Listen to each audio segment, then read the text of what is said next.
right, so this is the last lesson before Christmas holidays. We are working again with our compound interest formula. When we come back in the break, we will start looking at different formulas for financial applications. But again, we're going to be working with our compound interest formula.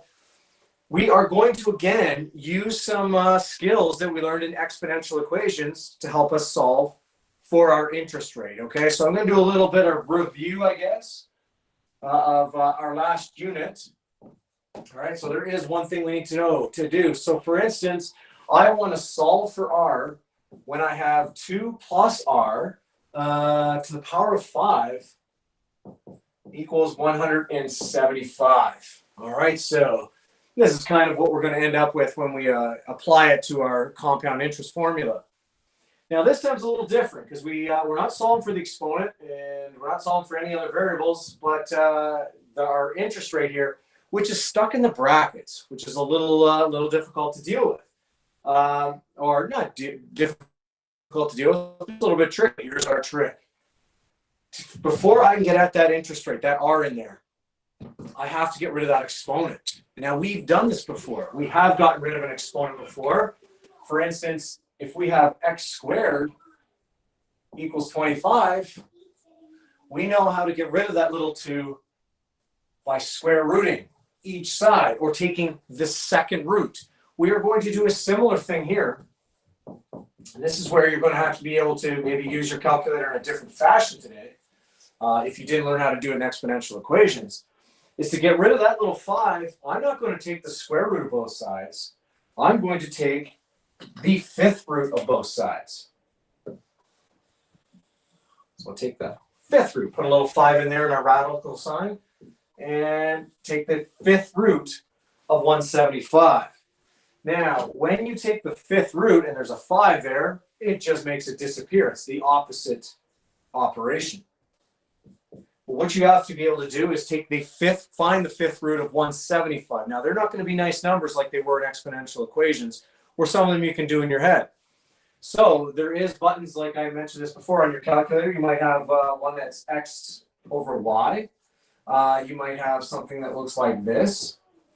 All right, so what you need to do is, now this is the tricky part, is half calculators are one way and half the other, is hit 5, that button, and then 175. A couple of you will have calculators where you hit the 175 first, then that button, then the 5. Usually it's the 5 first. Now, if you do that properly, all right, here's the answer. If I find the 5th root, so what number times itself 5 times gives me 175? Again, tough because it's going to be a decimal here. The answer is 2.8094. All right, so that's something you have to be able to do with your calculator. Be able to find the 5th root, 8th root, 100th root, whatever that root we're looking for. All right, well now after I've done that, again, I'm just trying to get r by itself. So I move the 2 over to the other side. And so I get 2.8094 minus 2. And so our r, 2.8094 minus 2, well, you get your 0.8094. And again, I'm looking for the interest rate. I want to display it as a percentage. And so to go from the decimal to the interest, 2%, we times it by 100%. And so in this case, our R value would be 80.94%. All right, so again, here's that trick in blue here, of being able to find the roots of different numbers, whether it be 2, 3, 4, 5, and upwards and onwards. All right, so now we're going to apply that kind of skill to our compound interest formula.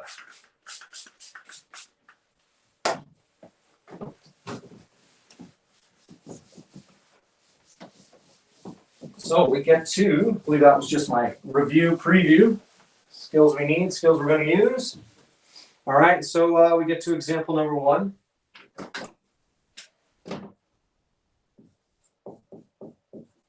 So again, I'm going to use my compound interest formula. We've been all about that this week, a little bit of simple interest. All right, so I've got my variables over here, my A, my P, my interest rate, which I'm trying to find, and my N value. All right, and so the first example here says, at what interest rate question mark. Does $1,000 grow to $5,000 if it is invested over 8 years, compounded annually? All right, so we're looking at growing $1,000 to $5,000. And so our principal is $1,000. We want to know how long it's going to take, or what the interest rate needs to be to get it to $5,000. Now, this is compounded annually. And so this is over 8 years, which means our end value, the number of times the interest is going to be added, is 8. Because it's compounded annually, it's once after every year. All right, so now I've got my variables. I'm going to substitute into my equation. So I have 5,000 is equal to 1,000. Whoops, I got an I there. Shouldn't have an I, R. Some books it isn't a little I. All right, and well, we don't know the R, so I'm going to have a 1 plus R in there. And again, our 8 is N. There we go. All right, now, it seems like this was the first step at earlier this morning, but I'm going to get rid of that 1,000 first. All right, so I'm going to divide both sides by 1,000.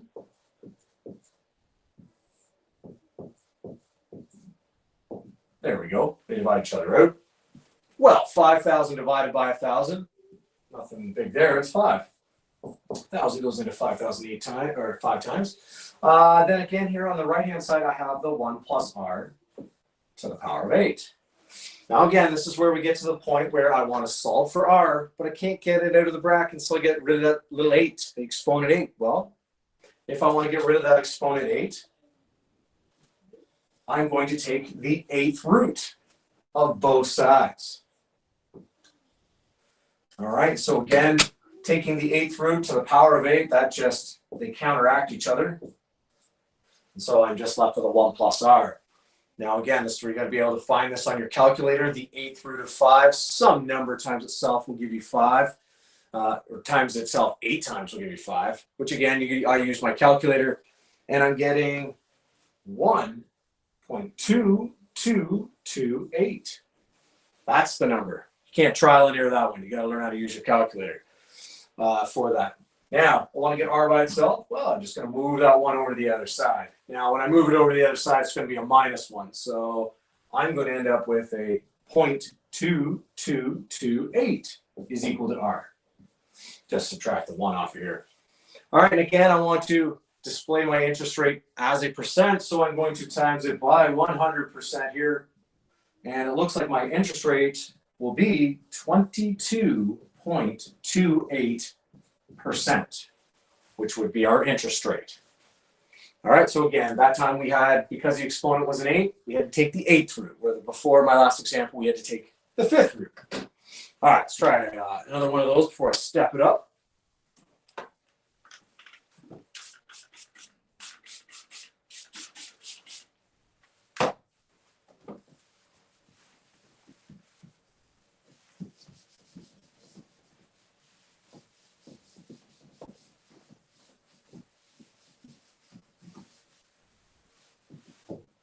All right, so again, there's our compound interest formula. This is example number 2. All right, so we'll try another one here. So again, I got my variables here. I got an A, we're looking for a P. The R is definitely what we're looking for, and now my N. Okay, so now the second example.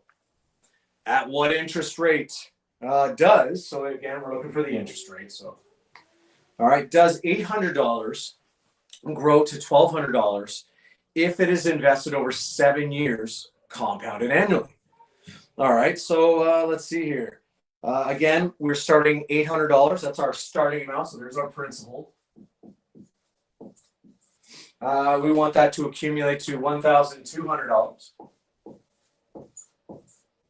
All right, we don't know our interest rate. Now our N, how many times the interest is added. Again, it's compounded annually. So once every year, and this is happening for 7 years. So our N value is going to be 7. All right, so once again, I'm going to plug in my numbers. So there's my accumulated amount. Principal, we're investing $800. In the brackets, 1 plus R, because we do not know the interest rate, but we do know our exponent is a 7. All right. So once again, before I get to the fancy stuff, I'm going to have to get rid of this 800. And so I'm going to divide both sides by 800. So they're gone. I got 1,200 divided by 800. I won't say 1.5. Let's see here. Yep, 1.5. All right, and right here now I've got rid of that 800, so I have in brackets 1 plus r to the power of 7. All right, we get to the same spot we were at before.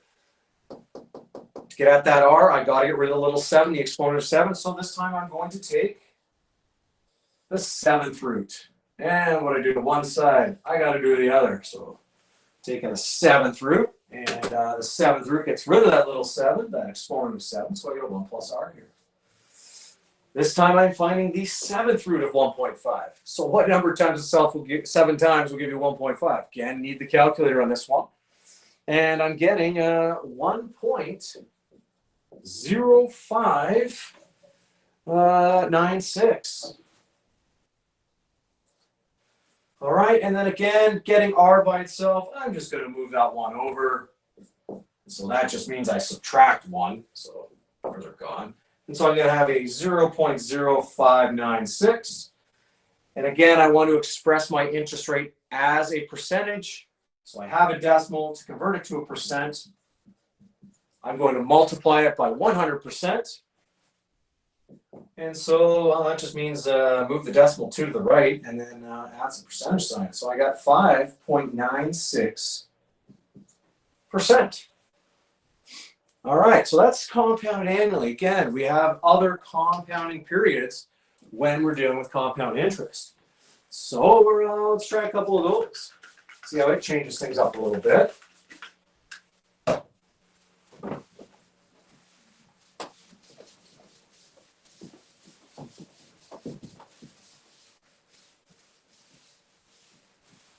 All right, so example number 3. All right, so let's see here. Slightly different in the start and slightly different in the end, but everything in the middle is going to be the same. All right, so again, I got my variables. I'm trying to find the interest rate. That's what it's all about here. So throw an n down here. All right, so here we go. Example number 3 now. Dave is investing $3,000 that he would like to grow to $4,000 in 5 years. At what annual interest rate, because your interest rate is always displayed or stated as an annual interest rate, but at what annual interest rate, compounded quarterly, must Dave invest his money? So now we're doing quarterly interest rate here. All right, so he is investing $3,000. So there's our principal. We want it to grow, or Dave wants it to grow to $4,000, $4,000. Now, here's where things change, because again, we're dealing with a different compounding period other than annual. It's compounded quarterly over 5 years. So that means the interest is added for 5 years, but because it's quarterly, 4 times a year. And so our end value is going to be 20. All right. So that's again the difference when we have other compounding periods. Going to substitute in my numbers now. So there again, there's a little tweak at the start. Again, we're going to have a little tweak at the end. All right. So I got $4,000 is my accumulated amount. Principal is $3,000. In the brackets, again, I have my 1 plus r, but this time my exponent is a 20. 5 quarters. All right. Once again, before I do anything, I have to divide by 3,000 on both sides. All right, so those are gone. Let's see here. 4,000 divided by 3,000. It's 4/3 when I get rid of the zeros, so that's going to be a 1.33. Over here, I have my 1 plus r to the power of 20. All right, now again, this is where we have to take the root, because I want to get rid of my exponent. And so this time, because my exponent's a 20, I have to take the 20th root of both sides. All right, now let's see here. So again, taking the root, the 20th root of something to the power of 20, we just get itself there. But now I have to take the 20th root of 1.33. So again, that's definitely a calculator action there. And I'm getting 1.007. All right. Now I move it over to the other side, this one, because again, I'm solving for r. Change a side, change a sign. So it's going to be a -1. So this one's gone essentially. And so I get 0.007 is our r value. Again, I would like to convert it to a percentage. So I'm going to multiply it by 100%. So that moves the decimal 2 over. So I'm going to have 0.7% is equal to r. Now, here's where things, the little tweak at the end. This is quarterly. This is my quarterly interest rates. All right, so that's not my annual interest rate. To get my annual interest rate, it's like having a dollar. How many quarters do you need? 4 of them. I got to multiply this by 4 to get a full interest rate. All right, so my R, multiply that by 4 because again, it's my quarterly interest rate. And so then my R is equal to 4 times 0.7, which I believe is, let's see here. Oh, you know what? I messed up a little something here. I wrote down the wrong number when I typed in my calculator. A little bit of correction. Same idea though. My R here is actually 1.014. Yikes. Again, subtract 1, so I'm going to have 0.014 times 100%. So everything's the same that way. 2 decimals, 1.4% here, which again is your quarterly interest rate. And if I multiply, let me see, 2 decimal places, 1, 2, yep. Multiply that by 4. Put the calculator right here. Let's see here. 1.4, sorry. 1.4 times 4, 5.6% is my annual interest rate. I actually think on my completed note there I missed a decimal. All right, so there we go. All right, let's do another one of those. Change it up a bit here. Same idea.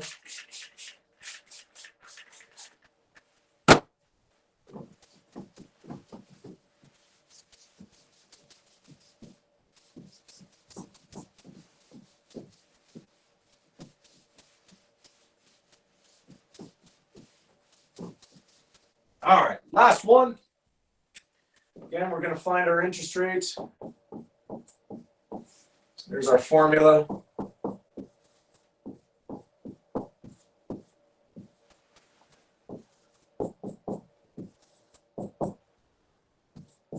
And N.